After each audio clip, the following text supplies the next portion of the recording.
The stellar drift shuddered violently as another cascade failure rippled through its crystalline power matrix. Xenobiologist Zara clutched her workstation, while engineer Pip frantically rerouted power through increasingly unstable conduits. There, small research vessel, pride of the peaceful Quellian Federation, was dying around them.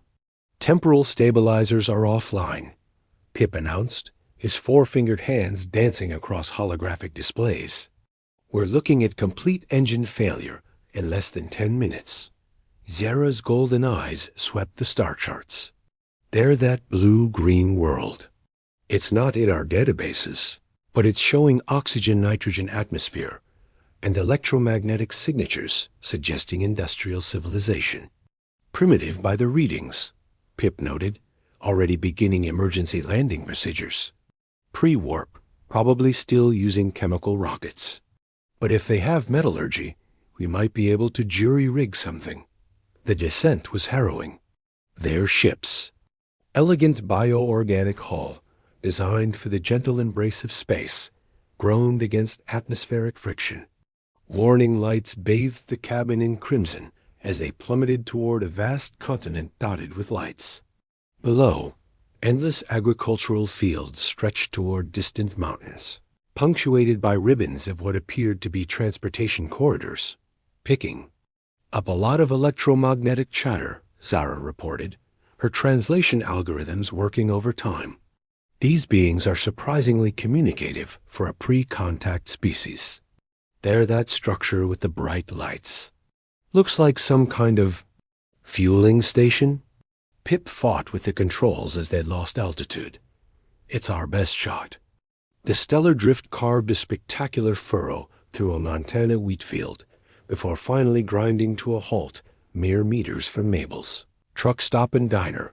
Steam rose from their superheated hull as the two Quellians sat in stunned silence, grateful to be alive. Through the cracked viewports, they could see the fueling station, a humble collection of buildings surrounded by massive ground vehicles. Yellow lights cast long shadows across what appeared to be a social gathering space. Several local beings were already emerging from the structures, moving with curious rather than hostile intent. Well, Zara said, checking her universal translator, I suppose we're about to make first contact. Neither of them imagined that this unplanned meeting would ultimately reshape the balance of power across 3 star systems. Asterisk, the beings approaching their crash site were bipedal, roughly humanoid, with varying skin tones and in remarkable diversity of external covering. The leader appeared to be an older female, silver-haired, and moving with the confident stride of someone accustomed to solving problems.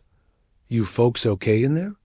The voice came through their hull's acoustic sensors, speaking in what their translators identified as English North American dialect, regional variant Western. Zara and Pip exchanged glances. Standard first contact protocols called for careful observation and gradual revelation of their nature.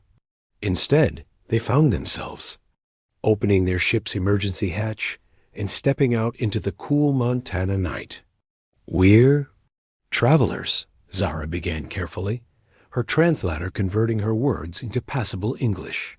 Our conveyance has experienced mechanical difficulties. The human female Mabel, according to her name tag, looked them up and down with the practiced eye of someone who'd seen plenty of unusual situations. Taking in their blue-tinted skin, their slightly elongated proportions, and the smoking alien spacecraft behind them, she simply nodded. Well, space travelers or not, you look like you could use some coffee and a decent mechanic. I'm Mabel, and this here's my place. She gestured toward the truck stop. Been fixing things for 40 years, and I've never met a machine I couldn't improve. Behind her, several humans had gathered, mostly older males wearing garments marked with various insignia. They studied the spacecraft with professional interest rather than panic. That's some kind of ion drive setup, observed one man, pointing at the stellar drift's exposed propulsion systems. But those power couplers ... Christ, they're using crystalline matrices. No wonder they broke down. Earl's right, Mabel said, walking around their ship with an engineer's eye. This is pretty tech, but it's built like a damn watch, too precise, too delicate. What happens when you hit a solar storm with this setup? We ... we take shelter and wait for it to pass? Pip offered. Mabel snorted. Honey, that's your problem right there. You built this thing to work perfectly in perfect conditions. Earth. Engineering philosophy is different. We build things to work imperfectly in terrible conditions, then improve them until they work perfectly in terrible conditions. She slapped the side of their ship with one weathered hand. This baby's got good bones, but she needs some American muscle. Question is, you want to repair, or you want an upgrade? The scent of coffee and grilled food drifted from the diner, mixing with the smell of diesel fuel and the peculiar metallic tang of their damaged ship. For the first time since their engine failure, both Quellians felt something approaching hope. Asterisk 3. Days later, the stellar drift was unrecognizable. What had been an elegant bioorganic research vessel now resembled something that belonged in a scrapyard, if you ignored the fact that every system was running at 147% of original efficiency. See? The problem with your people, Mabel explained. To Pip, as she installed what appeared to be a primitive combustion engine as a backup to their backup power system, is that you design things to work. We design things to keep working after they break. The truck stop had transformed into an impromptu engineering workshop. Retired NASA engineers worked alongside long-haul truckers. Military veterans consulted with local farmers, and Zara found herself at the center of it all, frantically taking notes on human engineering philosophy while consuming alarming quantities of coffee. This beverage, she announced to anyone who would listen, is a miracle of social engineering. You've created a stimulant delivery system that doubles as a bonding ritual, a comfort mechanism, and a productivity enhancer. The psychological implications alone. Doc, you're overthinking it, said Earl, a former Air Force mechanic who'd been helping rewire their navigation systems. Sometimes a cup of coffee is just a cup of coffee, but it's never just a cup of coffee, Zara protested. There's the selection of beans, the grinding, the brewing method, the temperature, the timing. You've ritualized the entire process. And then there's the social aspect. Notice how every major decision about our ship has been made over coffee? Meanwhile, Pip was experiencing his own revelation. Mabel, this percussive maintenance technique. Hit it till it works, she confirmed. It's completely contrary to every principle of mechanical engineering I was taught. Yet somehow, it's effective. Son, there's two kinds of engineering in the universe. The kind that works on paper and the kind that works. Sometimes they overlap, but when they don't, I know which one I'm picking. She showed him her latest addition to their ship, a secondary power coupling made from modified truck parts, held in place with something called duct tape and operated by what appeared to be a manual lever clearly labeled emergency only pull hard. Your original system was beautiful, Mabel continued, but it was a single point of failure. Now you've got your fancy crystalline matrix, backed up by a fusion cell, backed up by a diesel generator, backed up by a hand crank.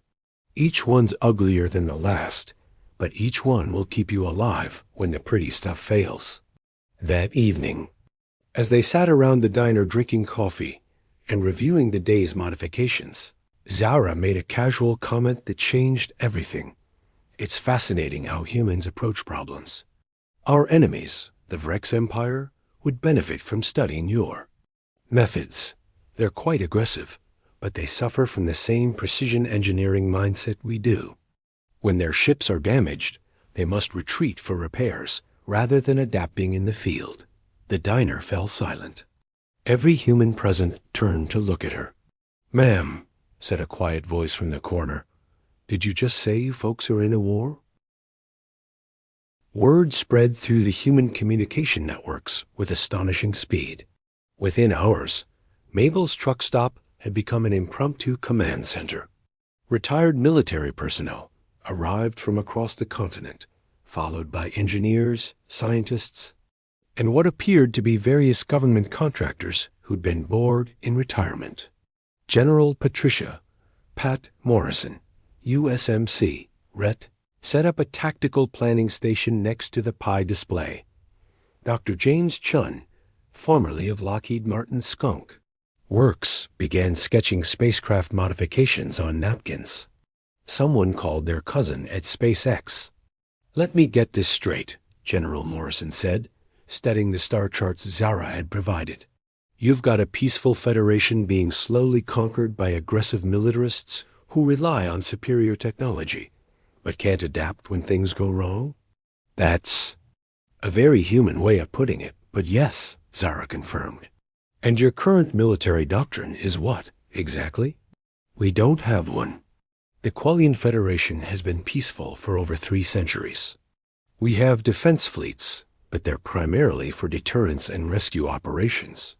Morrison exchanged glances with several other veterans. "Folks, I think we've found our new hobby."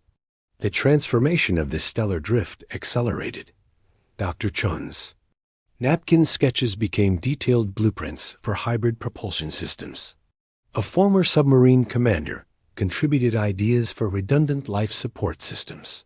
Someone who'd worked on the F-22 program started designing what he called adaptive camouflage for their ship's hull.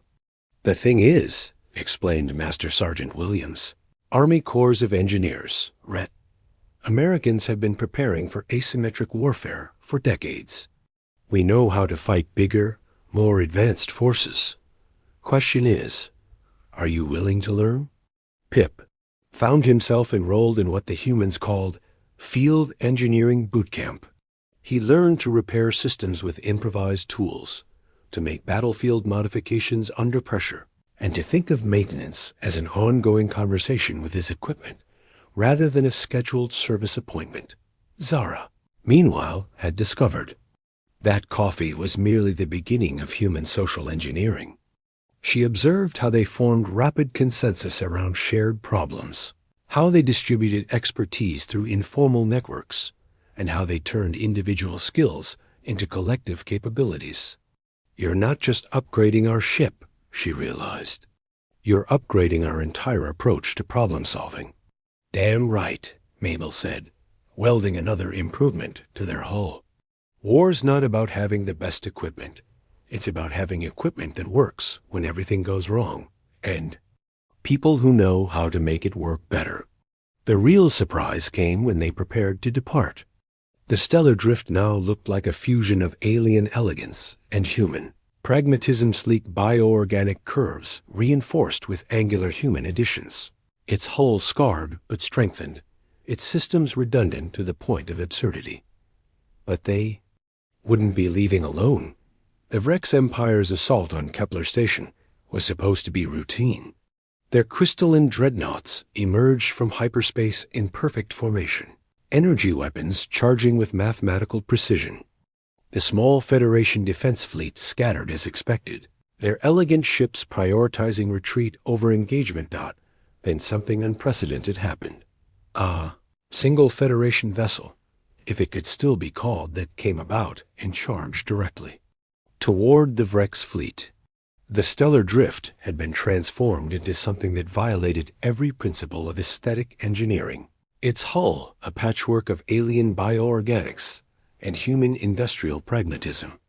"Vrex Command, this is Commander Zara of the Federation vessel Stellar Drift," came the transmission. "We're here to discuss surrender terms." The Vrex Admiral's mandibles clicked in amusement. "You are heavily outnumbered, Federation vessel. We accept your No, Zara interrupted, her universal translator now carrying distinctly human inflections. "We're here to discuss your surrender. You have 30 seconds to power down your weapons, or we'll be forced to introduce you to some human concepts." The Admiral's laugh was cut short when his sensors detected the other signatures emerging from hyperspace. Not Federation ships, these were completely unknown designs, built around human aerospace principles, but incorporating alien technology in ways that should have been impossible. Vrex Fleet, this is Admiral Chun of the 1st Earth Volunteer Squadron, came a new transmission. We're here to provide technical assistance to our Federation allies. Please note that Earth is now under Federation protection, and Earth doesn't. Negotiate with bullies. What followed was less a battle than a demonstration. The human-modified ships moved with unpredictable patterns, their systems continuing to function despite sustaining damage that should have been crippling. When Vrex weapons overloaded their shields, backup systems activated. When those failed, tertiary systems kicked in. When those were destroyed, the humans started improvising. How are they still functional? The Vrex Admiral demanded, as his tactical officer reported another impossible survival. That ship has lost primary power, secondary power, and life support. Sir, they appear to be running on ... some kind of chemical combustion engine, and their crew is operating in what appears to be a mobile atmospheric containment suit. The turning point came when the humans deployed their secret weapon, coffee diplomacy. Vrex Command, we'd like to invite you aboard for negotiations. Zara. Transmitted, we have a new beverage we'd like you to try.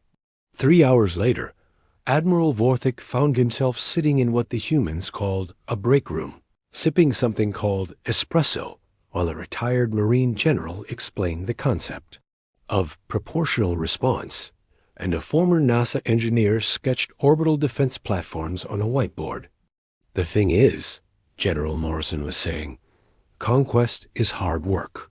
You've got to administer conquered territories, deal with resistance movements, maintain supply lines across vast distances. Coffee, on the other hand, is a renewable resource.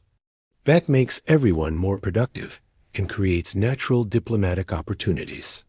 This beverage, Admiral Vorthik admitted, is quite stimulating, right? And that's just the beginning. Wait until you try a proper diner breakfast, or see what happens when you introduce coffee culture to your civilian population. People who are sitting around discussing philosophy over really good espresso tend to be less interested in conquering their neighbors. The war ended not with a peace treaty, but with a trade agreement. The Vrex Empire became the Federation's primary supplier of rare minerals in exchange for coffee beans, human engineering consultants, and what became known as the Montana Doctrine, the idea that any civilization advanced enough for interstellar travel should be able to sit down and work out their differences over a decent cup of coffee. The stellar drift returned to Quellion, space as the flagship of humanity's first interstellar diplomatic mission.